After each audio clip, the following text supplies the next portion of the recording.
जय हिंद साथियों, स्वागत है आपको हमारे चैनल पीसीएस दर्पण पे। आज का जो सेशन देख रहे हैं बिहार विद्यालय परीक्षा समिति डीएलएड एंट्रेंस एग्जाम का जो सेट प्रैक्टिस स्कीमा है दोस्तों, यह 20वां है। ठीक है ना।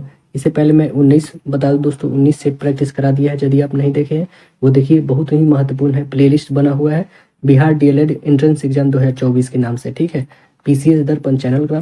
तो आप यदि आप नए हैं चैनल पे दोस्तों, हड़बड़ाना एकदम से नहीं है। 20 सेट है, 20 दिन में इसे मारिए। 20 दिन में नहीं हो रहा है, यदि आप जल्दी चाहते हैं बनाना तो सुबह शाम दोनों समय मारिए। ठीक है ना। ये 20 सेट आप लोग के लिए रामबाण साबित होने वाला है एंट्रेंस एग्जाम के लिए। ये खत्म होगा जस्ट इसके बाद, जो कल से जो होगा उसके बाद मैं करा दूंगा दोस्तों चक्षु प्रकाशन का सेट प्रैक्टिस। नहीं तो और भी दूसरा कोई पब्लिकेशन बोलिएगा उसका भी मैं करा दूंगा। कंप्लीटली किया जाएगा इस चैनल पे। ठीक है, तो आइए इस चैनल को, इस सेशन को स्टार्ट करते हैं। आप हमारे चैनल पर नए हैं तो सब्सक्राइब कर लीजिएगा, ताकि नेक्स्ट आने वाला वीडियो सबसे पहले आप तक पहुंचेगा। जो भी एंट्रेंस एग्जाम के लिए तैयारी करते हैं उनको इस चैनल का लिंक आप लोग शेयर कर दीजिएगा। ठीक है, तो आइए हम लोग फुल डिस्कशन के साथ करते हैं दोस्तों। तो आज का जो सेट प्रैक्टिस हम लोग का रहने वाला है, यह कैमा है सेट नंबर 17। ये टोटल 20 हम लोग का कंप्लीट। और सेशन को लाइक कर दीजिएगा दोस्तों। ठीक है, तो देखिए टेस्ट सीरीज जो हम लोग का 17वां है, इसमें पहला सेक्शन जो आता है हम लोग का जनरल इंग्लिश आता है। ठीक है, इसमें पहला क्वेश्चन देखिए। पहला क्वेश्चन क्या है कि select the most appropriate meaning of the given item. Items हमारा क्या है, ऑल आइज। ऑल आइज मतलब क्या होता है, उत्साह पूर्वक देखना। क्या होता है इसका मतलब, उत्साह पूर्वक देखना। तो इसका आंसर क्या बना, वॉचिंग ईगरली। वॉचिंग ईगरली बनेगा, आंसर हो जाएगा ए। इसका आंसर हो गया ए। अगला क्वेश्चन हम लोग देखते हैं। Select the correct indirect form of the given sentence. Sentence क्या है, she said I am in no mood to work now. क्या बनेगा इसका आंसर, बनेगा इसका she said that she was in no mood to work then. Answer हो जाएगा D. अगला क्वेश्चन देखते हैं हम लोग। Select the most appropriate option to fill in the blank. Sentence क्या है, the angles are equal consecutively, the sides are dash, sides are equal, angle हो, आंसर हो जाएगा ए। क्योंकि वाक्य का जो कारण है, कॉज है, वो इफेक्ट्स और रिजल्ट पे आधारित है ना। तो कॉज है तो एंगल्स का इक्वल होना परिणाम होगा, तो साइड्स का भी इक्वल होना, तो इसलिए यहाँ पे क्या हो जाएगा, इक्वल। आंसर हो जाएगा मेरा ए। अगला देखिए। Select the most appropriate antonym of the given word. कौन सा इसका उल्टा वर्ड है, रिविलियन। रिविलियन का उल्टा वर्ड क्या होता है, रिविलियन मतलब समझिए क्या होता है, एक नाउन है, इसका मतलब विद्रोह होता है। रिविलियन मतलब विद्रोह, तो इसका उल्टा क्या हो जाएगा, इसका उल्टा हो जाएगा लॉयलिटी। आंसर हो जाएगा सी, लॉयलिटी। लॉयलिटी मतलब क्या होता है दोस्तों, निष्ठावान, है ना, रूल, कंट्रोलर। अगला देखिए। Select the most appropriate synonym of the given word. Synonym क्या है, कंफ्यूजन। कंफ्यूजन मतलब क्या होता है, उलझन। यहाँ पे नाउन है उलझन, तो इसका क्या बनेगा दोस्तों सिनोनिम, इसका बनेगा कॉमोशन। क्या बनेगा, कॉमोशन। इसका मतलब ही उलझन होता है, हलचल हंगामा होता है। अगला क्वेश्चन देखते हैं हम लोग। Select the correct passive voice from the given sentence. क्या है, Manu will tell her letter. Manu will tell her letter. क्या बनेगा इसका वॉइस, इसका बनेगा she will be told letter by Manu. Answer हो जाएगा ए। अगला क्वेश्चन देख ले। Select the most appropriate collocating word to fill in the bank. क्या है sentence, Ram was praised for his dash leadership. Answer क्या बनेगा इसका, आंसर हो जाएगा विजनरी। आंसर हो जाएगा सी, विजनरी। अगला क्वेश्चन देखिए। Select the most appropriate meaning of the given item. क्या है आइटम, लाइक अ केक वॉल। लाइक अ केक वॉल का मतलब क्या होता है, काफी आसान, है ना। तो इसका क्या हो जाएगा, इजी टास्क। आंसर हो जाएगा डी। अगला देखिए। Select the correct active from the given sentence. Has the villa been occupied by them. Correct active form हमें बताना है, दिया हुआ है। इसे हमें पैसिव में चेंज करना है। क्या बनेगा इसका पैसिव? आंसर बनेगा इसका D, have they occupied the villa. Answer बनेगा डी। अगला देखिए, select the option that can be used as a one word substitute for the given group of word. हमारा क्या है word? Plants of particular region. Plants of a particular region, इसका मतलब क्या होता है? किसी क्षेत्र अथवा काल विशेष में पाए जाने वाला पौधा। आंसर इसका क्या बनेगा? आंसर बनेगा फ्लोरा। आंसर क्या बनेगा? फ्लोरा। आंसर ये हो जाएगा फ्लोरा। अगला क्वेश्चन देखते हैं हम। Select the correct direct from the given sentence. क्या है हमारा sentence? Shyam asked me how I had preceded his sister. Preceded his sister. Answer इसका क्या बनेगा? आंसर बनेगा how did you precede my sister Shyam asked me. Answer होगा D. अगला question देखिए, select the most appropriate phrasal verb to fill in the blank. Fill in the blank क्या है हमारा? The companies profiles, the companies profits were low and they were forced to dash staff. Answer क्या बनेगा? Answer होगा lay off. ले off staff, यानी पूरा sentence देखिए, the companies profits were low and they were forced to lay off staff. अगला question देखिए, select the most appropriate option to situated substitute the bold segment in the given sentence. जो bold है इसके बारे में बताना है हमारा। तो देखिए क्या है sentence? Rearing of a skill woman worms is called horticulture. Answer क्या बनेगा इसका? आंसर बनेगा सेरीकल्चर। आंसर क्या बनेगा? सेरीकल्चर। कच्चा रेशम बनाने के लिए रेशम के कीटों का पालन सेरीकल्चर में किया जाता है। अगला देखिए, select the most appropriate option to fill in the blank. क्या है sentence? I looked at her face and found she was getting disturbed. I decide to drop that dash. Subject क्या सेंटेंस होगा? I looked at her face and found she was getting disturb. I decide to drop that subject. Answer D होगा।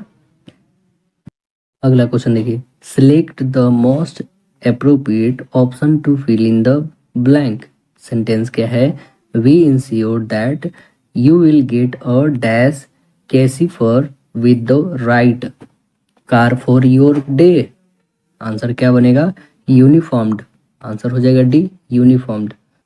अगला question देखिए, select the most appropriate collocating word to fill in the bank. Sentence क्या है? Great people are always ready to dash responsibilities. क्या हो जाएगा? Shoulder. Answer हो जाएगा बी। अगला देखिए, select the most appropriate option to complete the given sentence. क्या है सेंटेंस मेरा? His brother dash his dash and gave him a watch after his result. Answer क्या बनेगा इसका?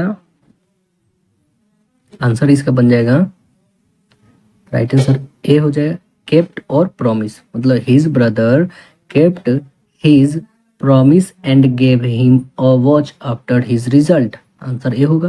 अगला देखिए, select the sentence with the appropriate use of prepositions. Answer क्या बनेगा? आंसर बनेगा C, children are fond of sweets. Answer हो जाएगा C, childrens are fond of sweets. अगला देखते हैं, select the most appropriate collocation to fill in the bank. क्या है सेंटेंस मेरा? We came to dash as we were passing through. Answer क्या बनेगा? आंसर बनेगा C, say hello. We came to say hello as we were passing through. अगला देखिए, select the option that can be used as a one word substitute for the given group of word. क्या है? The property left to someone by a will. Answer क्या बनेगा, answer हो जाएगा legacy, answer होगा D legacy. अगला देखिए अगला जो सेक्शन आता है हम लोग का न्यूमेरिकल एप्टीट्यूड है। इसमें क्वेश्चन देखिए 1000 की धनराशि 20% वार्षिक दर से 1 साल का चक्रवृद्धि ब्याज ज्ञात कीजिए यदि ब्याज की गणना अर्धवार्षिक चक्रवृद्धि ब्याज आधार पर की जाती है। तो देखिए दोस्तों इसे हम लोग शॉर्ट में बनाते हैं, ठीक है ना, क्योंकि फिर बनाएगा उस पर फॉर्मूला पे तो बहुत बड़ा हो जाएगा, आपको भी फॉर्मूला पे आता है, शॉर्ट भी सीखिए कीजिए, ठीक है ना। देखिए टाइम यदि 1 वर्ष है, क्योंकि अर्धवार्षिक के लिए कहा जा रहा है, तो ये टाइम जो है दुगुना हो जाता है। जो भी टाइम 1 वर्ष है तो 2 से मल्टीप्लाई कीजिए, यानी 2 साल हो गए। और जो मेरा रेट होता है वो आधा हो जाता है। रेट कितना है, 20% है, इसको आधा कर दीजिए, कितना 10% आ गया रेट मेरा। तो आर भी है, टी भी है और मूलधन भी है, तो सी आई निकालना बहुत ही आसान है, हम लोग निकालते हैं। सी आई के लिए हम शॉर्ट फॉर्म ने यहाँ पे बना है कि a प्लस बी, आपको भी पता होगा, नहीं पता होगा देखिए a इंटू बी बाई 100, ठीक है ना। ये हमने फॉर्मूला यूज करा है इस पे। देखिए 10% प्लस 10 होगी प्लस 10% गुने 10 बाई 100 होगा, इससे ये दोनों जीरो और ये कितना होगा टोटल 20, और यहाँ पे काटे तो 1, यानी 20 या प्लस 1 कितना इंक्रीज करा मेरा 21% इंक्रीज करा है ना। तो अभिष्ट जो मेरा चक्रवृद्धि ब्याज होगा वो टोटल 1000 पे होगा। 1000 गुने 21%, 100 से काट सकती है, यहाँ पे 2 जीरो आया कितना 210, आंसर मेरा आ जाएगा डी 210 रुपया। अगला देखिए मूल्यांकन कीजिए कि tan 1 degree, tan 2 degree, tan 3 degree ऐसे करके tan 89 डिग्री का था। तो इसका मूल्यांकन हमें बताना, आंसर क्या आएगा इसका, आंसर जो इसका आ जाएगा 1 आएगा। देखिए कैसे आएगा, हम लोग tan 89 डिग्री इज इक्वल क्या tan 90 माइनस 1 नहीं लिख सकते, बिल्कुल लिखेंगे। तो ये कितना आ जाएगा मेरा cot 1 डिग्री आएगा। फिर वैसे ही tan, यहाँ पे लिखे tan 88 डिग्री बराबर हम लोग क्या लिख सकते हैं 90 माइनस 2 लिखेंगे tan, तो ये क्या आ जाएगा cot 2 आ जाएगा, cot 2 डिग्री। ऐसे ही हम लोग सबको कन्वर्ट करेंगे tan 1 degree into cot 1 degree into cot 2 degree into tan 2 degree, ऐसे तो सब एक दूसरे के कट जाएंगे, क्योंकि tan जो होता है tan डिग्री इसका उल्टा क्या होता है cot, आपको पता है 1/cot, तो ये इससे कैंसिल हो गए, तो हमेशा क्या आ जाएगा 1, तो आंसर इसलिए क्या हो जाएगा 1। अगला देखिए यदि समबाहु त्रिभुज ए बी सी की परित्रिज्या 8 सेंटीमीटर हो तो त्रिभुज की ऊंचाई हमें निकालना है। त्रिभुज की ऊंचाई कैसे निकलेगा दोस्तों, समबाहु त्रिभुज की परित्रिज्या का फॉर्मूला होता है, ये याद रखिएगा, नोट कर लीजिए 2/3 गुने ऊंचाई। यदि आपको आती है दोस्तों बहुत अच्छी बात है, नहीं आती है तो इसे आप नोट कीजिए। इसकी परित्रिज्या की ऊंचाई क्या होती है दोस्तों, निकालने का फॉर्मूला 2/3 गुने ऊंचाई होती है। तो देखिए हमारे पास इसकी ऊंचाई दे रखा है 8, ठीक है, और इसका फॉर्मूला होता है 2/3, और ये हाइट तो हमें अभी नहीं पता है, कैलकुलेशन कीजिए 2 से काटी 4 टाइम्स में, और ये 4 3 या 12, यानी ये जो हाइट आ गया मेरा कितना आ गया 12, आंसर क्या आ जाएगा मेरा डी। अगला क्वेश्चन देखिए निम्नलिखित में से सबसे बड़ी भिन्न कौन सा है, सबसे बड़ा भिन्न कौन सा है इसमें, तो ये फ्रैक्शन वाला आपको बताया ही था कि छोटा छोटा है तो इसे डिवाइड करके ही निकालिए ताकि ये आसान होगा। तो देखिए यहाँ पे 2/3 का वैल्यू दिखाते हैं आपको, 2/3 का वैल्यू कितना हो जाएगा 0.66 आएगा। फिर इसका वैल्यू बताते हैं, इसका वैल्यू कितना आ जाएगा दोस्तों 3/5 का आपको आ जाएगा 0.6 आएगा बस, और इस वाले का वैल्यू आ जाएगा 8/11 का वैल्यू आएगा आपका 0.73 आएगा, ठीक, और 11/17 का वैल्यू आ जाएगा आपके पास 0.65। तो देखिए तो कौन सबसे बड़ा निकला दोस्तों, सबसे बड़ा भिन्न जो है हमारा ये वाला निकल रहा है 7/3 वाला, ये कौन है 8/11, आंसर मेरा निकल गया 8/11, आंसर ए। अगला देखिए एक समय पे किसी पोल की परछाई की लंबाई उसकी ऊंचाई से 3 रूट गुनी है, उस समय सूर्य का उन्नयन कोण हमें बताना है। तो ये हम लोग निकालते हैं, एक समकोण त्रिभुज बनाइए, ठीक है, इसका नाम रखिए ए बी सी, और ये तो 90 डिग्री होगा, ये थीटा है, यही हमें नहीं पता है। तो ए बी जो है हमारा ए बी ये क्या है खम्भ है, खंभा समझिए, और इसकी परछाई कौन है, BC। BC हमारी परछाई है, तो ये BC जो है √3 दिया हुआ है, ठीक है ना, √3 है मेरा। तो इसे हम लोग क्या √3x ले सकते हैं, इसको x, ठीक है। चलिए इसको हम लोग बनाते हैं। तो इसके लिए हम लोग tan थीटा लेते हैं। tan थीटा बराबर AB/BC लिखेंगे, AB/BC। AB का वैल्यू कितना है, x है, और इसका वैल्यू √3x है, और tan अभी थीटा का हमें पता नहीं, तो इससे हम लोग x काटे, तो आया कितना आंसर इसका 1 क्योंकि x और x ये कट गया 1/√3। तो tan थीटा में 1/√3 किसका वैल्यू होता है, tan 30 का वैल्यू होता है। तो हमारा कितना 9 डिग्री निकला, 30 डिग्री। आंसर हो गया B। अगला क्वेश्चन देखिए, 5 सेंटीमीटर त्रिज्या वाले एक गोले को पिघलाकर 2 सेंटीमीटर त्रिज्या वाले गोले में से ढाला जाता है। इस प्रकार कितने पूर्ण गोले बनाए जा सकते हैं, कितने पूर्ण गोले बनाए जा सकते हैं, तो ये बताते हैं। आयतन, जो गोले का आयतन होता है क्या होता है, 4/3 πr³ होता है ना, क्या होता है 4/3 πr³। तो इसका गोले की जब संख्या निकालना है तो सबसे पहले तो इसका रखेंगे ऊपर में, और इसको नीचे से डिवाइड कर देंगे, ठीक है।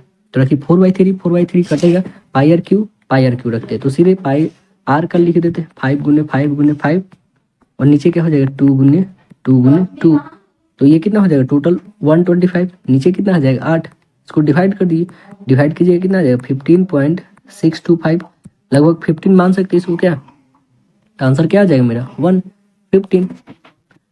अगला क्वेश्चन देखिए, जब एक पूर्णांक n को 7 से विभाजित किया जाता है तो शेष 3 बचता है। यदि 6n को 7 से विभाजित किया जाता है तो शेष क्या बचेगा, शेष देखिए इसका क्या बचेगा। तो आइए इसको हम लोग बनाते हैं, कैसे बनेगा दोस्तों। n इज इक्वल, हम लोग क्या इतना लिख सकते हैं, n इज इक्वल 7q + 3, यानी 3 जो है मेरा शेष, दोनों तरफ हम लोग 6 से गुना कर देते हैं, ठीक है। तो इधर 6n इज इक्वल 42q हो जाएगा, प्लस 18 होगा, ठीक है। ये 6n इधर रहने दीजिए मेरा, 6n इज इक्वल, इसमें से 7 कॉमन करते हैं हम लोग, तो क्या बचेगा मेरे पास 6q + 2, ठीक है, और +4 इधर रह जाएगा, ठीक है। अब जो मेरा ये इतना बच गया है, इसे हम लोग क्या लिख सकते हैं कि 6n इज इक्वल 7m + 4, क्योंकि जो m का वैल्यू है वो 6q + 2 है, इसलिए 6q + 2 का वैल्यू सीधे रख दिया m। तो शेषफल हमारा क्या आ रहा है 4 आ रहा है, आंसर क्या बच गया मेरा B। और यदि दो बेलन के आधार की त्रिज्याओं का अनुपात 3:4 है और उनकी ऊंचाई का अनुपात 4:9 है, तो उनके आयतनों का अनुपात हमें निकालना है। तो आइए हम लोग आयतनों का अनुपात निकालते हैं, कैसे निकलेगा। आयतनों का अनुपात आपको पता है πr² हो, बेलन का आयतन जो होता है πr² होता है। ये पहला को ले लीजिए अनुपात πr², ये दूसरा ले लीजिए, ठीक है। सभी का दिया है रेशियो लिखिए, ये तो पाई से पाई कैंसिल हटा दीजिए, r इसका कितना है 3 का होल स्क्वायर कीजिए, और इसका कितना है 4 का होल स्क्वायर कीजिए, और क्या है इसके पास h 4 है, इसके पास h कितना है दोस्तों 9 है। तो ये देखिए ये 9 से ये 9 कैंसिल, ये इसके पास 2 4 है, तो 1 4 और 1 4 कैंसिल, यानी 1:4 आ गया। आंसर कितना आ गया 1:4। आंसर मेरा क्या बनेगा ए, राइट आंसर ए हो गया। अगला देखिए ABCD एक चक्रीय चतुर्भुज है जिसमें AB इस प्रकार बने वृत्त का व्यास है तथा ADC 150 डिग्री है, तो BAC बराबर क्या होगा। तो आइए हम लोग निकालते हैं क्या होगा। एक सर्कल बनाइए, इसमें चक्रीय चतुर्भुज बना दीजिए, ठीक है, हमने बना दिया यहाँ पे ABC और D इसका नाम रखें। ये जो है हमारा 150 डिग्री है, ठीक है, और यहाँ से विकर्ण है। ये जो फॉर्मेशन होता है दोस्तों यहाँ पे राइट एंगल का फॉर्मेशन है, ठीक है ना। हमें जो निकालना है AB क्या है, AB व्यास है क्योंकि सेंटर से होके जा रही है। ABC जो है हमारा ये 180 में से 50 घटेगा, क्योंकि ये जो एंगल है यहाँ पे बताया जा रहा है ADC जो है ADC ये कितना है एंगल 150 है। 150 में से यदि हम लोग, क्योंकि ये दोनों का जो अपोजिट्स होते हैं वो +180 होते हैं, तो 180 में से 150 हटाते हैं तो ये 30 डिग्री आ जाएगा मेरा। मतलब एंगल बी जो है मेरा कितना आ गया, 30 डिग्री आ गया। तो ए सी बी जो है हमारा, ए सी बी, तो ये एंगल जो है हमारा कितना आएगा, ए सी बी 90 है, क्योंकि ए बी व्यास से वृत्त पर बना कोण हमेशा 90 डिग्री का होता है। तो ए बी सी में देखिए, ए बी सी त्रिभुज में ये 30 है, ये 90 है, तो ये कितना बनेगा दोस्तों, बता दीजिए कितना बनेगा।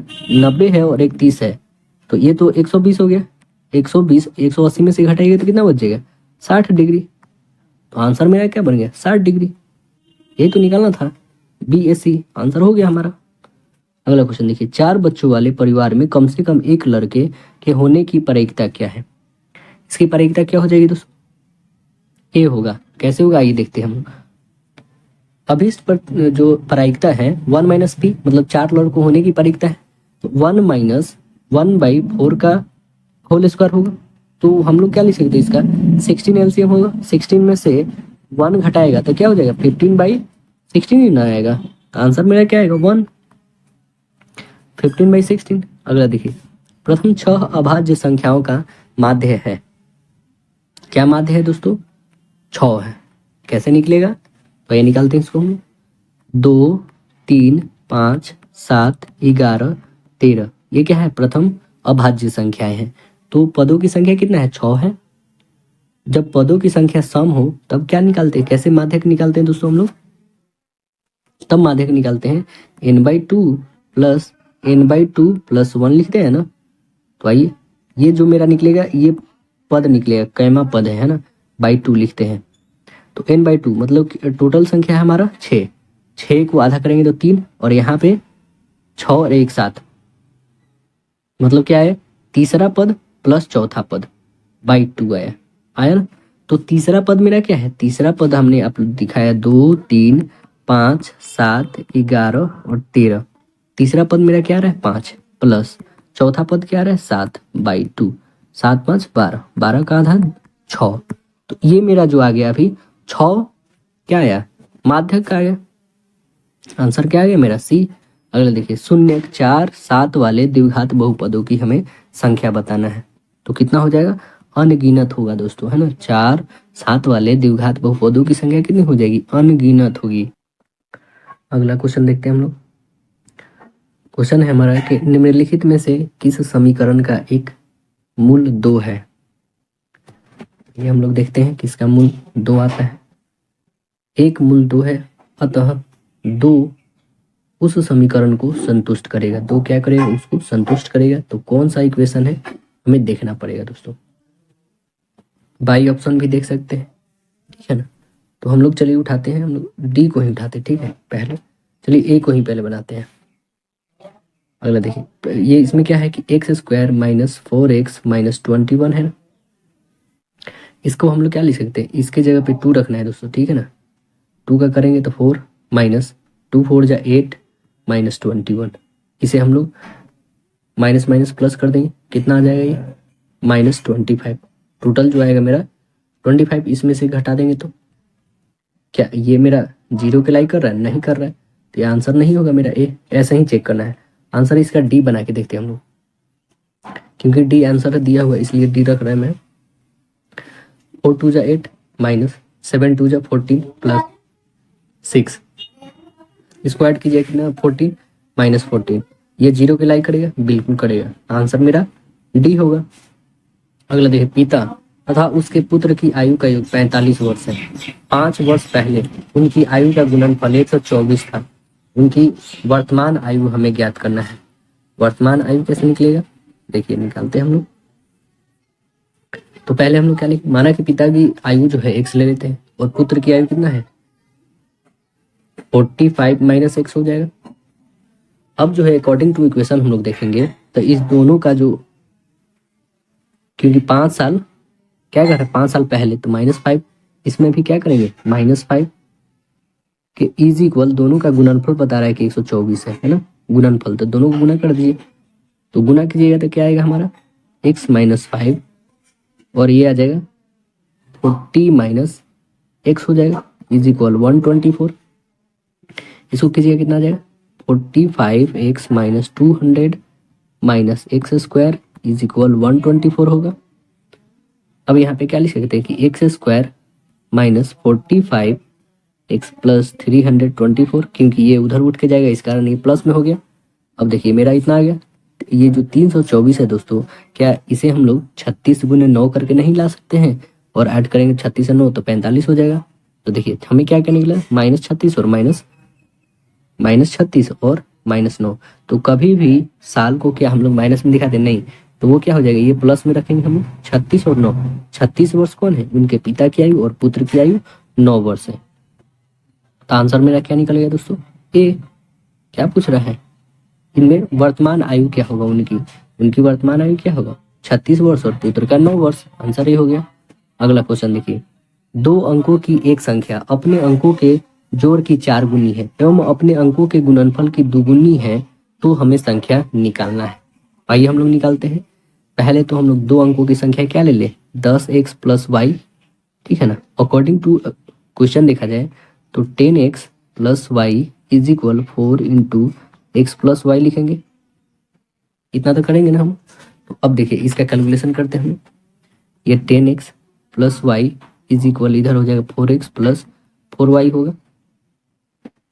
सभी को एक्स वाई के बदले रखिए। ये जो 4 है इधर माइनस में ला दीजिए, ये जो है उधर ला दीजिए। तो ये कितना हो जाएगा, 6x हो जाएगा, और उधर वो कितना हो जाएगा, 3y हो जाएगा। ये कटेगा 2 टाइम्स में, यानी x 2x is equal y हो जाएगा। 2x इज इक्वल क्या आ गया मेरा, y। चलिए 2x इज इक्वल y आ गया। इसे आप इक्वेशन 1 ले सकते हैं, क्योंकि y का वैल्यू हमें 2x निकला। अकॉर्डिंग टू आप क्वेश्चन देखिएगा तो हमारा क्वेश्चन क्या था, 10x plus Y is equal 2xy। तो ये जो 10x है मेरा प्लस 2x, ये 2x क्यों रखे, क्योंकि y के जगह पे है ना यहाँ अकॉर्डिंग टू इक्वेशन 1। और इधर है 2x और y की जगह पे यहाँ पे भी x रख दीजिए, 2x रख देंगे। तो अब देखिए यहाँ पे 10x और प्लस 2x कितना हो जाएगा हमारा, 12x, ठीक है।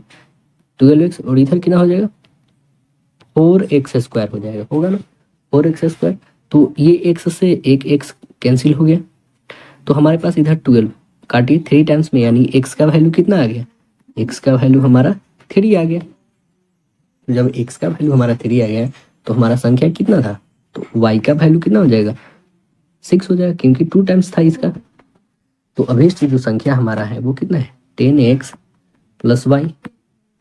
तो ये कितना हो जाएगा, टोटल जो हमारी संख्या आ जाएगी 36 हो जाएगी, क्योंकि इसका 6 इसका 2, 20 और 6, इसका 30 और 6 36 हो जाएगा। अगला क्वेश्चन देखिए, एक अशून्य परिमेय और अपरिमेय संख्या का गुणनफल होगा। क्या होगा, हमेशा ही अपरिमेय होगा, क्योंकि अपरिमेय अपने में अपरिमेय कर लेगा। जैसे √3 को हम लोग 4 से करेंगे तो 4√3 ही तो रहेगा ना, तो ये हमेशा एक अपरिमेय संख्या ही बनाएगा। देखिए अगला क्वेश्चन है, निम्नलिखित बंटन का हमें बहुलक निकालना है। बहुलक, ये जो क्वेश्चन है दोस्तों, क्वेश्चन क्लास जो है 10th में हूबहू यही क्वेश्चन है, ठीक है ना। क्लास 10th का है ये क्वेश्चन, एनसीईआरटी का। देखिए आप लोग उठा गए। तो यह जो है हमें बहुलक का फॉर्मूला आपको पता होना चाहिए। बहुलक का फॉर्मूला, पहले बहुलक वर्ग निकाला जाता है। तो 20 में से 10 को घटाएंगे तो 10, 20 में से जो है हमारा 30 हम लोग घटाते, ठीक है। 20 - 30 जो है हमारा क्या है, बहुलक वर्ग हम लोग लेते हैं। बहुलक इज इक्वल, पहले लिख लीजिए क्या होता है, L plus F1 - F0 by 2F1 - F0 -F2 into H, ये होता है बहुलक का फॉर्मूला। तो ये आप लोग लिख लीजिए और इसे याद कर लीजिए, ठीक है ना।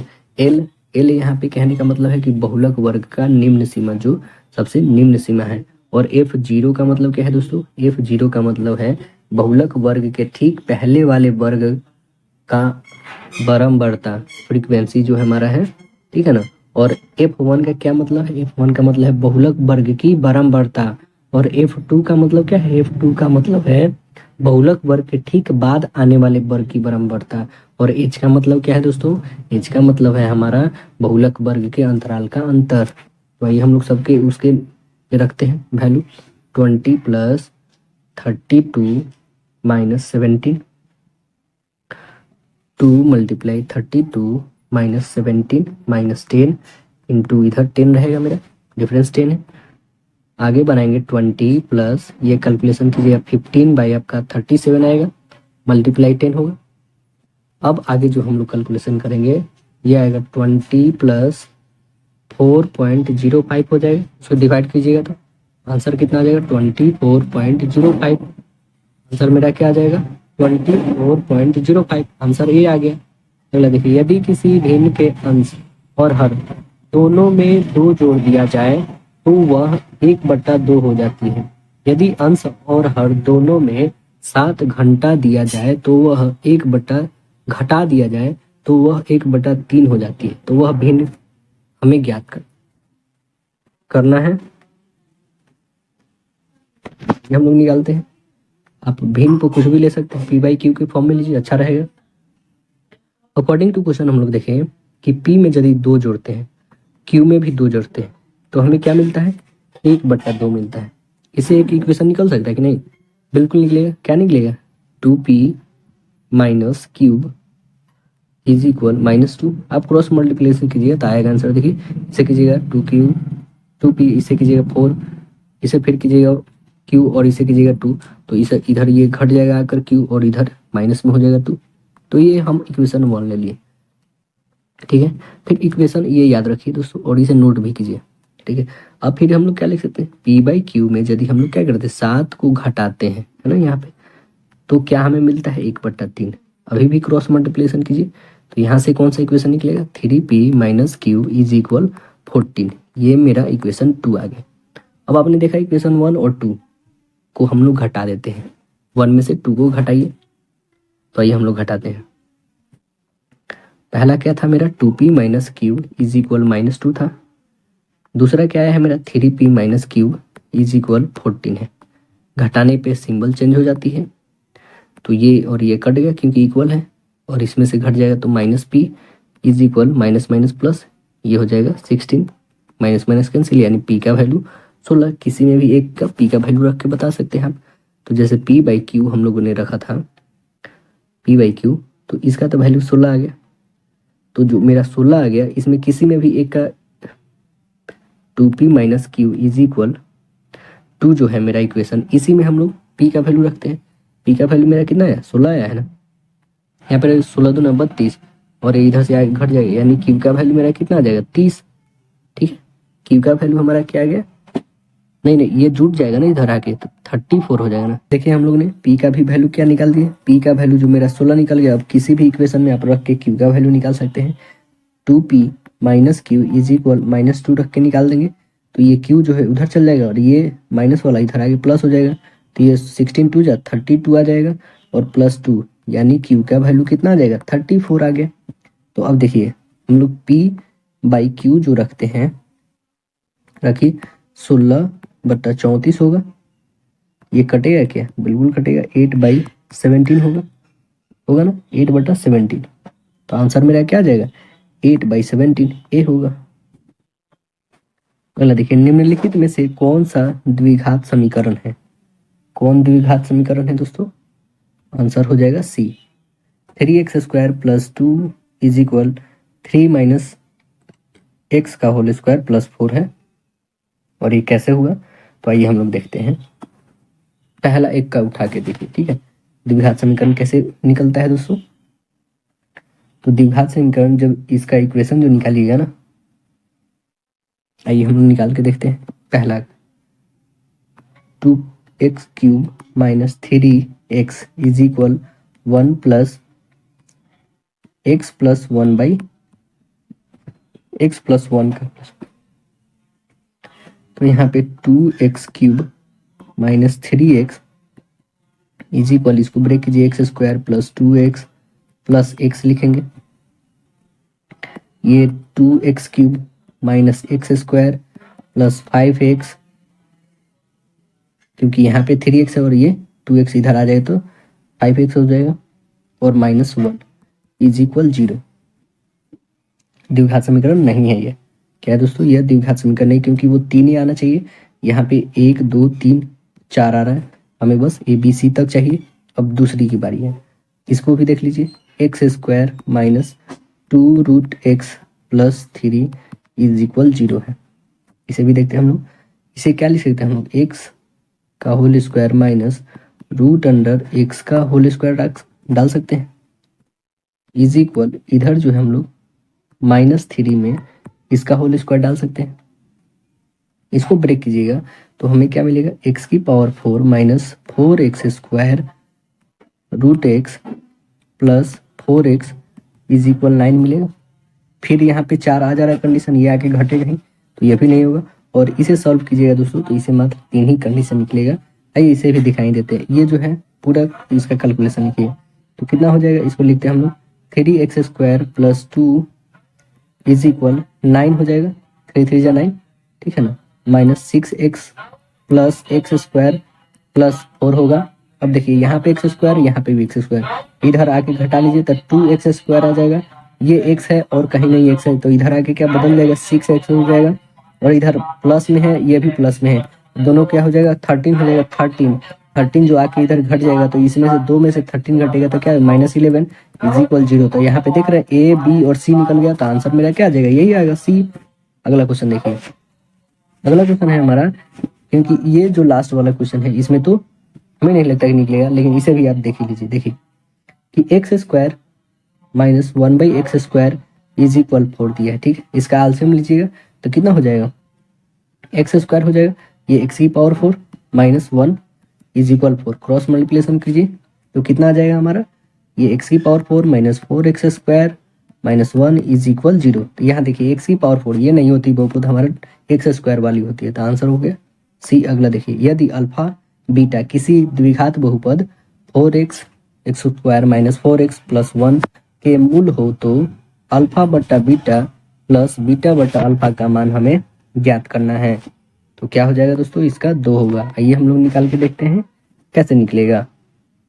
तो देखिए जो हमारा इक्वेशन दिया हुआ है ये इज इक्वल 0 होगा, क्योंकि मूल हो तो बताना है हमें अल्फा और बीटा। तो देखिए अल्फा हमारा क्या है, ए जो है हमारा 4 है, बी मेरा कितना है -4 है, और सी मेरा क्या है 1 है। तो अब देखिए आपको पता है मूलों का योग क्या होता है, अल्फा प्लस बीटा होता है, alpha plus beta minus B by A होता है। तो माइनस बी यानी कि -4 यानी कि क्या हो जाएगा मेरा +4 हो जाएगा, माइनस माइनस प्लस, और ये 4a है तो इसे काटिएगा तो 1। ये हमारा योग आया, मूलों का योग 1 आ गया। अब मूलों का गुणनफल क्या होता है, अल्फा इंटू बीटा, तो यह जो होता है क्या होता है c बाई ए होता है, c a है और a कितना है 4 है, इसे कीजिएगा 1/4 आ गया। तो आपने देखा हमारा मूलों का गुणनफल मूलों का योग भी आ गया। अब हमें निकालना है जो दिया हुआ वैसे, अल्फा का हमारे पास वैल्यू पता है, रखिए अल्फा का वैल्यू 1 बाई बीटा का भी वैल्यू हमें पता है। अच्छा देखिए यहाँ पे जो है alpha by beta plus beta by alpha, इसका एलसीएम क्या हो जाएगा, अल्फा बीटा हो जाएगा नीचे, और यहाँ पे बीटा से बीटा ये कैंसिल, तो यहाँ पे अल्फा स्क्वायर प्लस यहाँ पे अल्फा अल्फा कट गया ये, तो यहाँ पे बीटा स्क्वायर बच गया। यहाँ पे जो देख रहे हैं आप लोग alpha square plus beta square by alpha into beta है, तो इसे क्या आप लोग ऐसे नहीं लिख सकते हैं कि ए प्लस बी का whole square minus 2ab by A B, इतना लिख सकते हैं, क्योंकि ये तो फिर कट जाएगा ही, इसका जो 2ab आएगा, ठीक है। तो इसका वैल्यू जो है हमारे पास दिया है, अल्फा प्लस बीटा जो है हम लोग निकाले हैं और इंटू वाला भी निकाले, तो वही वैल्यू रखना है यहाँ पे। तो अल्फा प्लस बीटा का वैल्यू आया है 1 का होल स्क्वायर माइनस 2 इंटू 1/4 आया है, और इधर 1/4 आया है। इसको काटिए 2 आ जाएगा, ठीक है। तो अब जो इक्वेशन आएगा मेरा 1/2 हो जाएगा ये, और मल्टीप्लाई ये कितना हो जाएगा दोस्तों 4/1 हो जाएगा, क्योंकि इसका तो 1 ही आएगा ना, तो यहाँ पे क्या आ जाएगा 1/2। इसे काटिए 2 टाइम्स में, आंसर मेरा क्या आ जाएगा 2। अगला देखिए p का मान जिसके लिए बहुपद x की power 3 plus 4x square minus px plus 8 पूर्णतया x माइनस 2 से भाज्य है। तो आइए हम लोग भाज्य करके देखते हैं। तो देखिए यहाँ पे x माइनस 2 है, यानी x का वैल्यू कितना है 2 है, इसमें रखिए 2 सभी की जगह पे, यहाँ पे रखिएगा तो कितना हो जाएगा 8, ठीक है, प्लस इसमें रखिएगा तो क्या हो जाएगा 16, माइनस इसे रखिएगा 2p हो जाएगा, प्लस ये 8 तो 8 रहेगा ही रहेगा, इज इक्वल 0। सभी का कैलकुलेट कीजिए कितना हो जाएगा 2p plus 2p is equal 32 हो जाएगा। आंसर क्या आ जाएगा, p का वैल्यू 16 आ जाएगा, आंसर मेरा d आ गया, ठीक है। देखिए अगला क्वेश्चन क्या है, tan cos इनवर्स x, किसके बराबर है? किसके बराबर होगा दोस्तों? तो आइए देखते हैं, आंसर इसका ए होगा। चलिए बनाते हैं हम लोग, कैसे बनेगा। तो देखिए cos inverse x is equal क्या होता है? ए होता है ना, ये पता है आपको। तो cos A is equal x लिख सकते हैं हम लोग, बिल्कुल लिख सकते हैं। तो आइए हम लोग इसको ट्राइंगल के अकॉर्डिंग समझते हैं। यहाँ पे जो है हमारा ये एक्स है, ठीक है, और ये 1, ये हमारा अल्फा ले लेते हैं, ये 90 डिग्री का एंगल बनेगा। तो ये जो मेरा फॉर्मेशन आएगा ये वाला, ये देखिए क्या आएगा, एक्स स्क्वायर रूट ओवर आएगा। देखिए कैसे, tan alpha is equal root over 1 minus X square by X होगी। तो tan cos inverse x is equal tan alpha is equal 1 minus X square होगा बाई एक्स। तो आंसर क्या आ जाएगा हमारा? ए होगा। अगला देखिए, उस त्रिभुज का क्षेत्रफल ज्ञात करें जिसका शीर्ष दिया हुआ है। तो इसका फॉर्मूला आपको पता होगा दोस्तों, 1/2, क्योंकि हर सेट में लगभग 1-2 गैप करके आ ही जा रहा है ये वाला, ठीक है ना। तो इसे फॉर्मूला याद कर लीजिएगा, 1/2 into x1 y2 minus y3 plus x2 y3 minus y1 plus x3 y1 minus y2। बस इसी पे रखना है फॉर्मूला। ये पता है, पहले वाले को x1 कहते हैं, दूसरे वाले को y1, और इसमें कहेंगे x2, इसको y2, इसको x3, इसको y3 कहेंगे, है ना। तो सबका मान रखिए, आइए सबका वैल्यू रखिएगा। तो आपके पास आएगा 1/2 35, कैलकुलेशन करने पे दोस्तों 9 प्लस 20, ठीक है। आंसर कितना आ जाएगा आपके पास? 32, ठीक है। आंसर क्या आ जाएगा दोस्तों? 32। तो राइट आंसर क्या हो गया हमारा? ए। अगला क्वेश्चन देखिए, दिए गए आंकड़े का माध्यिका बहुलक का योग हमें ज्ञात करना है। तो दिया गया जो आंकड़ा है कैसे निकालेंगे? कुल पदों का संख्या पहले देख लीजिए कितना है, टोटल 6 है। माध्य निकालने के लिए तो ये सभी को ऐड करके बाई 6 कर देंगे। सभी को ऐड करने पे 72/6 काटिए तो कितना आ जाएगा हमारा? माध्य निकल चुका 12। अब माध्यिका की बारी।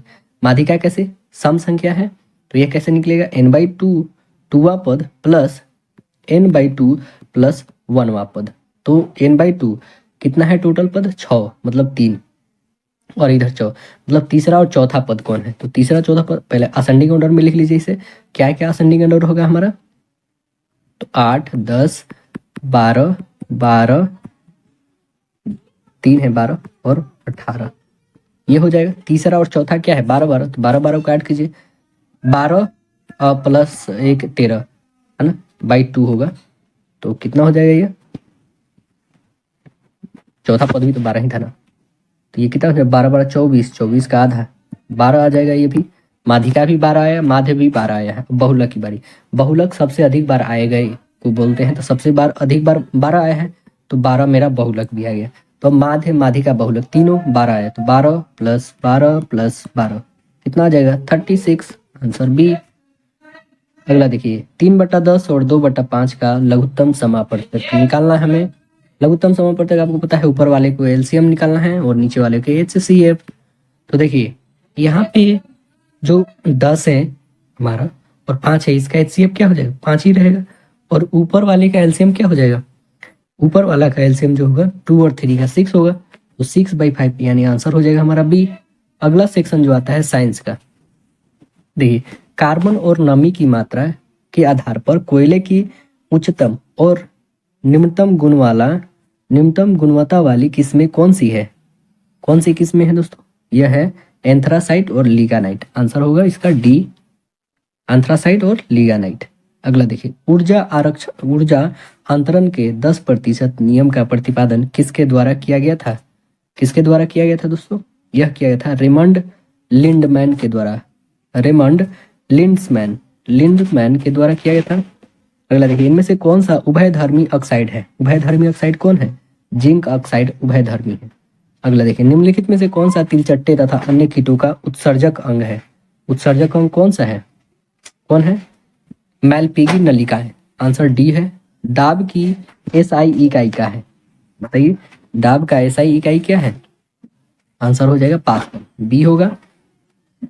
कार पारा पार, काकारा पार, काकारा पार परमाणु विद्युत केंद्र कहाँ पे स्थित है? कहाँ पे स्थित है? गुजरात में स्थित है काकारा पार। तारापुर कहाँ है दोस्तों? महाराष्ट्र में। कैगा कहाँ पर है? तो कैगा आपको बता दी कर्नाटक में। काकरा पार आपको पता चलेगा गुजरात में। कलपक्कम कहाँ पे है? तमिलनाडु में। नौरोरा कहाँ पे है? उत्तर प्रदेश में। और रावत भट्टा राजस्थान में। और कुंडलकुलम कहाँ है? तमिलनाडु में है। अगला देखिए, कोई सेब किसी वृक्ष से पृथ्वी व सेब के बीच गुरुत्वाकर्षण बल के कारण गिरता है। यदि पृथ्वी के द्वारा सेब पर आरोपित बल का परिणाम F1 तथा सेब के द्वारा पृथ्वी पर आरोपित बल का परिणाम F2 हो, तब क्या होता है? तब होता है F1 और F2 बराबर होता है। आंसर क्या हो जाएगा दोस्तों? आंसर यहाँ पे डी हो जाएगा, F1 और F2 बराबर। अगर देखिए, फ्लोरीन इनमें से किसका अप्रूप है? फ्लोरीन इनमें से किसका अप्रूप है? तो यह अप्रूप है कार्बन का। आंसर डी होगा। निम्नलिखित में से किस तत्व की विद्युत ऋणात्मकता सबसे अधिक है? विद्युत ऋणात्मकता सबसे ज्यादा किसका है? फ्लोरीन का सबसे ज्यादा है। आंसर हो जाएगा सी होगा। अगला देखिए, निम्नलिखित में से किसमें सबसे अधिक मात्रा में सिट्रिक अम्ल होता है? सिट्रिक अम्ल सबसे ज्यादा किसमें होता है? नींबू में सबसे ज्यादा होता है। आंसर हो जाएगा डी। अगला देखिए, इनमें से कौन सी बीमारी सामान्यतः मच्छरों के द्वारा फैलती है? मच्छरों के द्वारा फैलने वाली बीमारी कौन है? मलेरिया। Answer D. केल्विन पैमाने पर लिए गए ताप को सेल्सियस पैमाने पर बदलने के लिए आपको दिए गए ताप में डैश होगा। क्या करना होगा दोस्तों? हमें करना होगा 273 को घटाना होगा। आंसर हो जाएगा डी। 9th क्लास में मिला होगा पढ़ने का। अगला देखिए, वायवीय श्वसन क्या है? वायवीय श्वसन क्या है दोस्तों? ऑक्सीजन की उपस्थिति में श्वसन। आंसर बी है। अवतल लेंस के मुख्य फोकस पर मिलती हुई प्रतीत होने वाली प्रकाश किरण अपवर्तन के बाद डैश निकलेगी।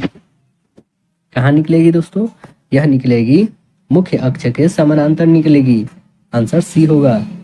मानव शरीर में मौजूद सबसे कठोर पदार्थ कौन सा है? सबसे कठोर पदार्थ मानव दांत की परतें हैं। आंसर डी होगा।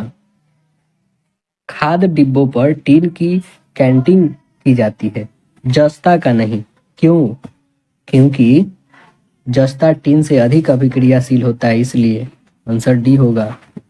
जब दो या दो से अधिक प्रतिरोधों को एक दूसरे के साथ क्रमवार जोड़ा जाता है तो वे डैश जुड़े होते हैं। वे श्रेणी क्रम से जुड़े होते हैं। Answer C. उस धातु का नाम बताइए जिसे आसानी से चाकू से काटा जा सकता है। कौन सा है? सोडियम। आंसर क्या बनेगा? Option A. अगला क्वेश्चन देखिए, अलैंगिक प्रजनन लैंगिक प्रजनन से अलग है। अलैंगिक प्रजनन में डैश है। क्या है अलैंगिक प्रजनन में? 9 जीव जनक माता पिता के समान होते हैं। 9 नए जीव जनक जो हैं माता पिता के समान होते हैं। आंसर हो जाएगा सी।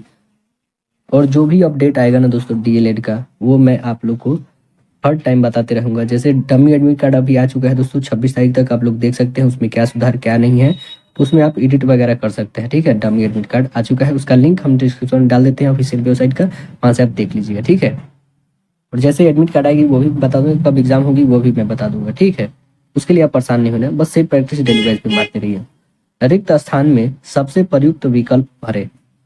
वे पदार्थ जिनमें पौधे के विभिन्न भाग उपस्थित नहीं होते हैं वे डैश समूह से संबंधित है। वे थाइलोफाइटा से संबंधित है। आंसर बी होगा। अगला जो सेक्शन आता है हम लोग का सोशल स्टडीज। देखिए, लखनऊ में 1857 के विद्रोह का नेतृत्व किसने किया था?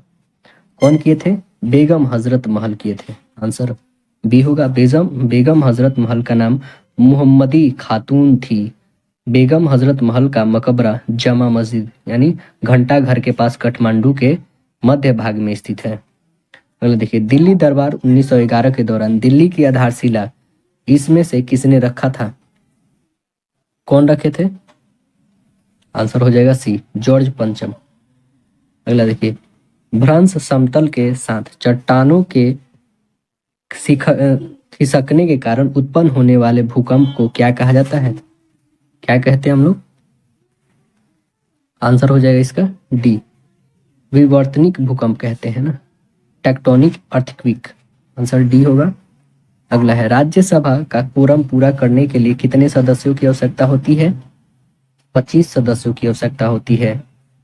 अगला है इनमें से कौन सा देश सार्क का सदस्य नहीं है? सार्क का सदस्य देश कौन नहीं है दोस्तों?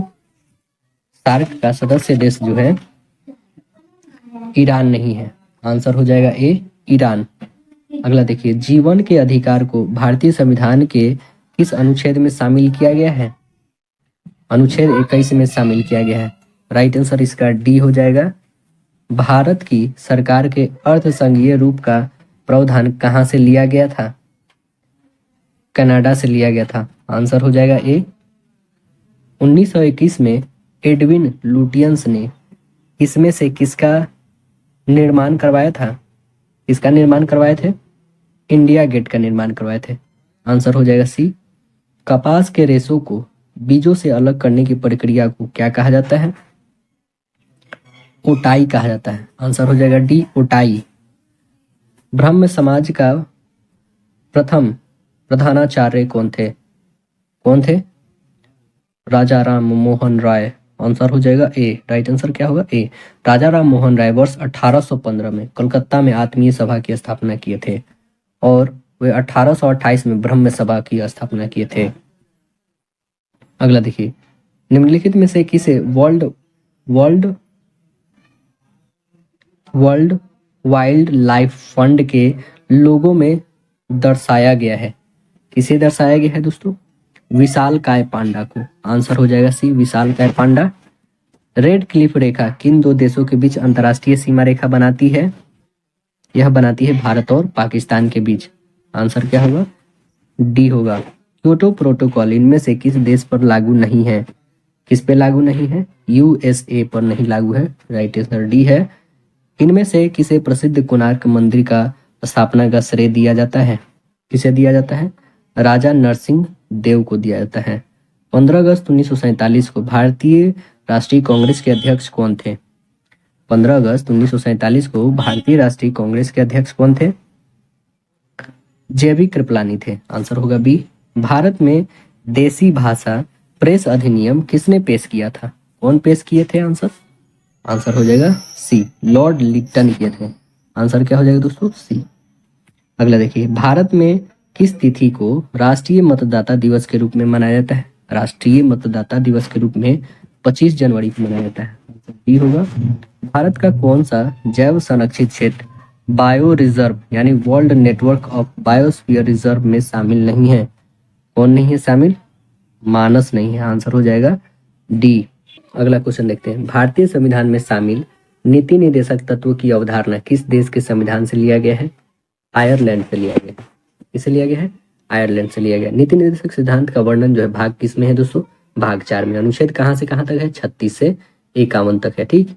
अगला देखिए बैंकिंग के क्षेत्र में SLR का पूर्ण रूप क्या है? SLR का मतलब क्या होता है? इसका मतलब होता है दोस्तों स्टैचुअरी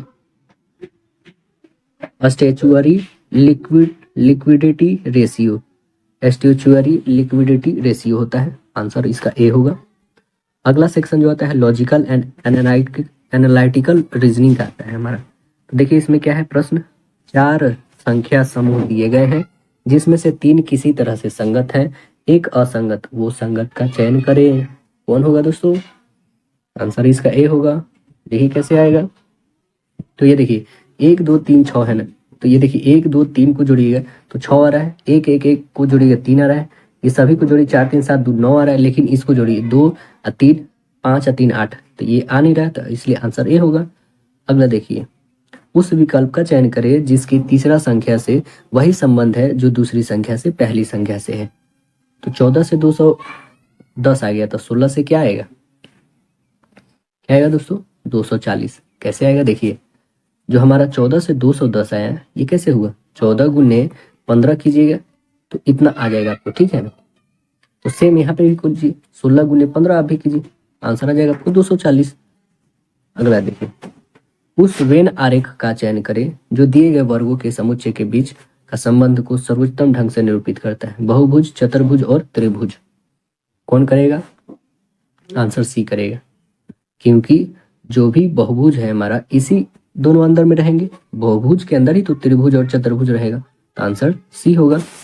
अगला देखिए, दिए गए समीकरण को संतुष्ट करने के लिए कौन से दो चिन्ह गणितीय जो संक्रियाओं को आपस में बदला जाना चाहिए, तो हमारा ये इक्वल आ जाएगा। तो कौन सा बदला चाहिए, तो इसमें बदल के देखिए, इसमें देखिए ये प्लस और माइनस को, जहाँ पे प्लस है ना वहाँ पे माइनस है, जहाँ पे माइनस है वहाँ पे प्लस रख के देखिए, ये क्वेश्चन आपका इक्वल सही बन जाएगा, इक्वेशन है ना, तो राइट आंसर इसका डी हो जाएगा।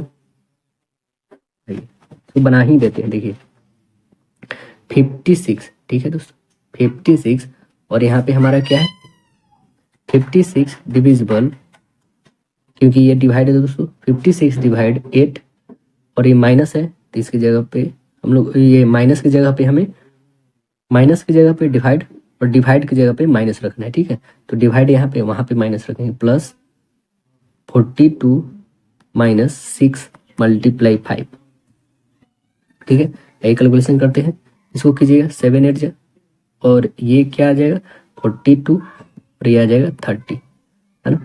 तो ये दोनों को ऐड कीजिए, कितना आ जाएगा हमारा, ये आ जाएगा 49, 14 में से 30 घटाइएगा कितना आ जाएगा 19, और आ गया। तो इसलिए आंसर मेरा डी होगा। उस विकल्प का चयन करें जो तीसरे पद से वैसा ही संबंधित है जैसे दूसरा पहले से है। यहाँ पे W वेटर का स्पेलिंग, वेटर का दिया हुआ इतना, तो जंपर का हमें बताना है क्या होगा, आंसर इसका हो जाएगा ए। यहाँ पे W यानी 23 के लिए बता रहा है, तो एक इंक्रीज किया है, सब में एक एक बढ़ रहा है, तो इसमें भी जे का मतलब होता है 10, तो 11 से स्टार्ट किया है। यहाँ पे 31 है, देखिए यहाँ पे जैसे W 23 है, A 1 है, इसका 24, तो ये दोनों के बीच जो है हमारा एक का डिफरेंस है 23, और एक जो है 24 किया गया है ऐड करके। फिर यहाँ पे I को ले और T को ले, इसका वैल्यू होता है 9, इसका वैल्यू होता है 20, दोनों को ऐड कीजिए कितना आ जाएगा 29, तो देखिए 29 लिखा है, ऐसे दो दो को जोड़ करके लिखा गया, ठीक है। तो आप भी जोड़ के लिखिए, तो 10 होता है जे का और इसका होता है 21, इस दोनों को ऐड कीजिएगा 31, तो इस कारण 31 से स्टार्ट हुआ, ठीक है। आंसर मेरा ए आ गया।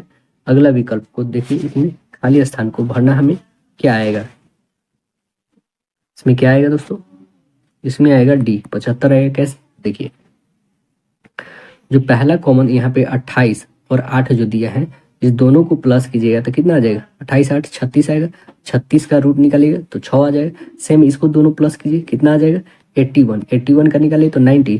फिर यहाँ पे भी कोई ऐसा रखना है जो इतना आ जाए, तो कितना 169 जो होता है 13 का होल स्क्वायर होता है, तो यहाँ पे 169 में से इतना घटा दीजिए तो कितना आ जाएगा आपके पास 75 आ जाएगा, आंसर हो जाएगा डी। अगला क्वेश्चन देखिए, मुकेश के सामने की ओर दक्षिण दिशा जा रही थी, मुकेश के सामने की ओर की ओर दक्षिण दिशा थी, वह 5 किलोमीटर सीधे चलता है और वहां से वह अपनी दाईं ओर 90 डिग्री कोण पर मुड़ता है। 5 किलोमीटर चलता है, फिर वह अपनी बाईं ओर 45 डिग्री कोण पर मुड़ता है और 3 किलोमीटर चलता है। अब वह अपनी वास्तविक स्थिति से किस दिशा में होगा, कौन सी दिशा में होगा, यह होगा दक्षिण पश्चिम दिशा में। आइए हम लोग देख लेते हैं कैसे बना है।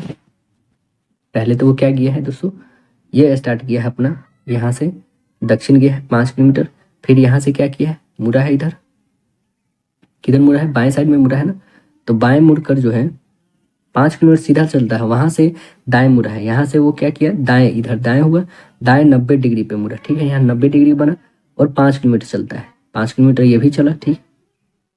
अब वो अपने बाईं और 45 यानी 90 इधर होगा, 45 यहाँ पे, इधर गया वो बाईं क्या होगा उसका 45 यहाँ पे गया है, 3 किलोमीटर गया, ठीक है, 45 डिग्री के कोण पे गया 3 किलोमीटर। अब वो वास्तविक स्थिति में किस दिशा में जा रहा है, तो वास्तविक स्थिति कौन सा है वो देखिए यहाँ पे, यह जो है इसको क्या बोलेंगे हम लोग दक्षिण पश्चिम बोलेंगे कि नहीं, आंसर मेरा क्या आ जाएगा ए होगा।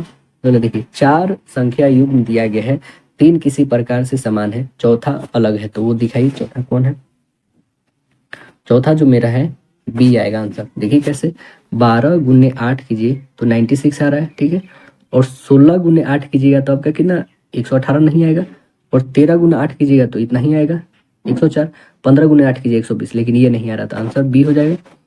देखिए अगला क्वेश्चन है, उस विकल्प का चयन करना है जो दूसरे पहले से संबंधित है, वैसे ही हमें तीसरा किससे संबंधित है? क्या है? पेडियाट्रिक्स चिकित्सा से संबंधित है ये चिल्ड्रन के लिए। तो न्यूरोलॉजी में क्या चीज का किया जाता है? ब्रेन का किया जाता है। आंसर हो जाएगा इसका सी। अगला देखिए, दो बसें एक मुख्य सड़क पर 185 किलोमीटर की दूरी पर स्थित दो बिंदु से एक दूसरे की ओर चलना शुरू करती है। पहली बस 35 किलोमीटर चलने के बाद जो है दाईं मुड़ जाती है, 17 किलोमीटर चलती है। उसके बाद यह जो है बाईं ओर मुड़ती है और 42 किलोमीटर आगे जाती है तथा मुख्य सड़क पर वापस पहुंचने के लिए दिशा लेती है। इस बीच वह मामूली ब्रेक डाउन के कारण दूसरी बस मुख्य सड़क पर केवल 36 किलोमीटर चलती है। इस बिंदु पर दोनों बसों के बीच की दूरी कितना होगा? तो देखिए दोस्तों, इसे हम लोग बनाते हैं। कैसे बनेगा? देखिए क्वेश्चन का, यहाँ पे जैसे हमने ए लिया, ठीक है, 35 किलोमीटर चलता है, ठीक है, 35 किलोमीटर चला। अब यहाँ पे बी के पास पहुंचा, बी से वो क्या कर रहा है? साउथ में गया, ठीक है, दाएं ओर मुड़ा, 17 किलोमीटर चला, ठीक है। 17 चलने के बाद फिर सी यहाँ पे है, सी से फिर वो कितना जा रहा है? 42 किलोमीटर डी के पास जा रहा है, ठीक है ना, डी के पास। फिर यहाँ से वो कहाँ जा रहा है? फिर वो बाएं मुड़ रहा है, 17 किलोमीटर, ठीक है, ये ई के पास पहुंचा। अब ई से जो है, ई से और फिर इस दोनों के बीच की दूरी, यह 36 किलोमीटर जब तक चलता है, ये जी है, ठीक है ना, यहाँ पे एफ रखते हैं हम लोग। ये दूसरी बस जो है, टोटल इस दोनों के बीच की दूरी जो डिस्टेंस होगी वो कितना होगी? 185 होगी। टोटल यदि हम लोग ऐड करते हैं तो कितना आएगा? 185। और बिंदु ए जी, यहाँ से लेके यहाँ तक की दूरी 185 है। बिंदु ए और ई, यहाँ पे है ई, ए और ई के बीच की दूरी कितना है? 77 किलोमीटर। 35 42 जोड़िएगा, 77 किलोमीटर आएगा। बिंदु एफ जी, एफ और जी इस दोनों के बीच का दूरी 36 किलोमीटर है। तो ई एफ का हमें निकालना है, ई और एफ का निकालना है।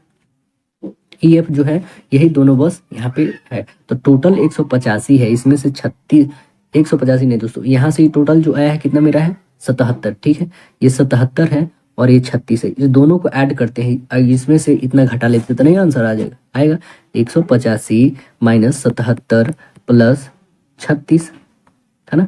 तो आइए 185 में से इसको घटाइएगा 113, तो आंसर कितना आ जाएगा? 72 किलोमीटर। आंसर मेरा क्या आ जाएगा? सी आ जाएगा, 72 किलोमीटर। अगला सेक्शन जो आता है लास्ट, यह है जनरल हिंदी का। देखिए, रिक्त स्थान को भरने के लिए उपयुक्त शब्द का चयन करना है। साहित्य और जीवन डैश का संबंध है। किसका संबंध है दोस्तों? यह संबंध है प्रगाढ़ का। आंसर क्या हो जाएगा? बी, प्रगाढ़। अगला देखिए, त्याग का विलोम शब्द क्या है? त्याग का विलोम शब्द है ग्रहण। अगला देखिए, रिक्त स्थान को भरने के लिए उपयुक्त शब्द का चयन करना है। दिल्ली से अनेक पत्रों और पत्रिकाओं का डैश होता है। क्या होता है? प्रकाशन होता है। आंसर बी होगा। नदी का पर्यायवाची शब्द क्या होगा? नदी का निर्झरनी होगा। आंसर डी बनेगा। रिक्त स्थान को भरने के लिए उपयुक्त शब्द का चयन करने, कौन सा उपयुक्त शब्द होगा दोस्तों? यहाँ पे अधिक। राम के अधिक आग्रह करने पर मैं उसके घर गया। अगला देखिए, संहार। संहार शब्द में कौन सा उपसर्ग है? कौन सा है उपसर्ग? इसमें उपसर्ग है सम, क्योंकि उपसर्ग पहले लगता है और प्रत्यय बाद में लगता है। अगला देखिए, उपमुंडक होना। उपमुंडक होना मतलब, इसका मतलब है दोस्तों अत्यंत सीमित ज्ञान। आंसर ये होगा। अगला देखिए, मुहावरे का अर्थ है। अगला देखिए, रमेश मेरे लिए कोई उपहार लाया। संप्रदान कारक कौन सा है? इसमें संप्रदान कारक कौन है? मेरे लिए। आंसर हो जाएगा ए। रिक्त स्थान को भरने के लिए उपयुक्त शब्द का हमें चयन करना है। देखिए, उसकी बुद्धि बड़ी डैश है। क्या बनेगा? बड़ी सूक्ष्म है। आंसर सी होगा। अगला देखिए, दिए गए वाक्य का वह भाग ज्ञात करे जिसमें कोई त्रुटि है। दुनिया में अनेक प्रकार के छल प्रपंचों का सूत्रपात हुई। आंसर क्या हो जाएगा इसका? बी, सूत्रपात हुई। ये गलत है। अगला देखते हैं हम। जिस कठिनाई से जीता जा सके के लिए एक शब्द प्रयुक्त होता है, वह कौन सा प्रयुक्त होगा दोस्तों? वह प्रयुक्त होगा दुर्जय। क्या हो जाएगा? दुर्जय। आंसर हो जाएगा ए। और देखिए, यहाँ पे जो हमने बताया सूत्रपात हुई है, इसका राइट आंसर क्या बोले हैं, बी। छल जो है, छल प्रपंचों के साथ, साथ यहाँ पे साथ जो है दोस्तों, साथ साथ है ना, साथ साथ सूत्रपात का प्रयोग करना, हुआ को हुई को हुआ में बदलना चाहिए। जो यहाँ पे सूत्रपात है ये हुई नहीं बल्कि हुआ होना चाहिए यहाँ पे, है ना, तो हुई ये गलत हो गया यहाँ पे, इसी कारण ये सूत्रपात गलत हो जाएगा। जिस कठिनाई से जीता जा सके के लिए कौन सा प्रयुक्त होगा, दुर्जय हो जाएगा, आंसर ए हो गया। अगला क्वेश्चन देखते हैं हम लोग। हाथ में लिखा हुआ शब्द समूह के लिए एक शब्द कौन सा है, वह शब्द है हस्तलिखित। अगला देखिए, दिए गए वाक्य में रेखांकित खंड को प्रतिस्थापित करने के लिए उपयुक्त विकल्प का चयन हमें करना है।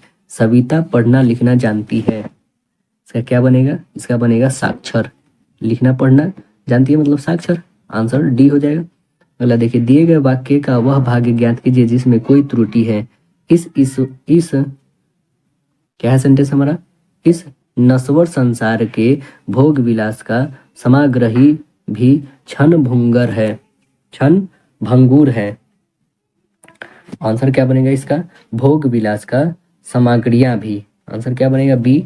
भोग विलास स्त्रीलिंग माना जाता है, इसलिए का को की में बदलना चाहिए। यहाँ पे जो का है ना, इसको की में बदलना चाहिए।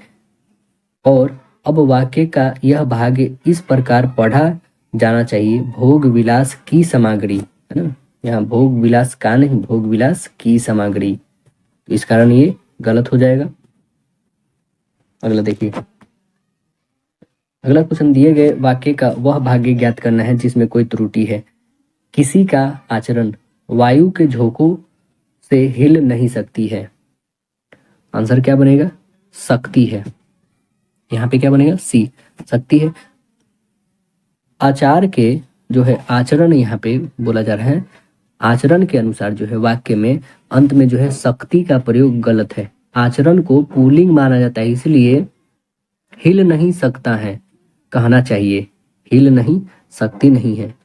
अगला देखिए, सही वर्तनी वाले शब्द को हमें चयन करना है, कौन है इसमें सही, उपयुक्त, ये सही है, आंसर कौन हो, सी। लोकहितकारी में कौन सा समास है, लोकहितकारी में समास कौन है, तत्पुरुष समास है, तो सी है। हरिगीतिका छंद में कितने मात्राएं हैं, दोस्तों ये मैंने शायद सेट 2 या 3 में ही हम लोग पढ़ चुके हैं, इसको आपको पता ही होगा।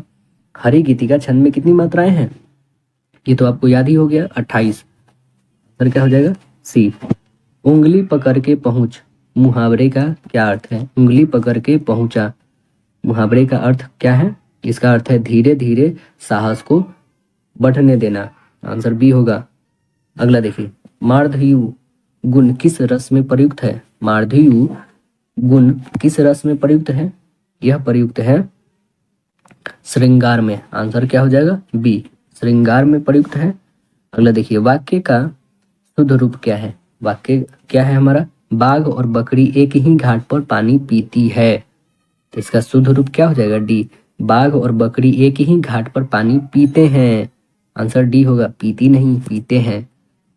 अगला देखिए, मैं कृष्ण के घर पहुंचा परंतु वह नहीं मिला, इस वाक्य में कौन सा विराम चिन्ह लगेगा, कौन विराम चिन्ह लगेगा दोस्तों, ये वाला लगेगा, कॉमा लगेगा, आंसर हो जाएगा सी। अगला देखिए, मुद्रित महीपति मंदिर आए, मुद्रित महीपति मंदिर आए, सेवक सचिव सुमंत बुलाए, उपयुक्त में कौन सा अलंकार है, यह अलंकार है अनुप्रास अलंकार।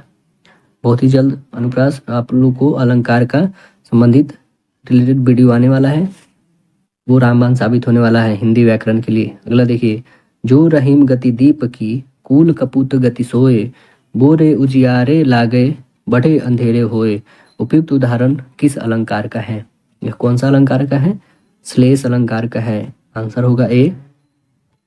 अगला जो लास्ट आता है हम लोग का, गद्यांश को पढ़कर प्रश्न का उत्तर देना है।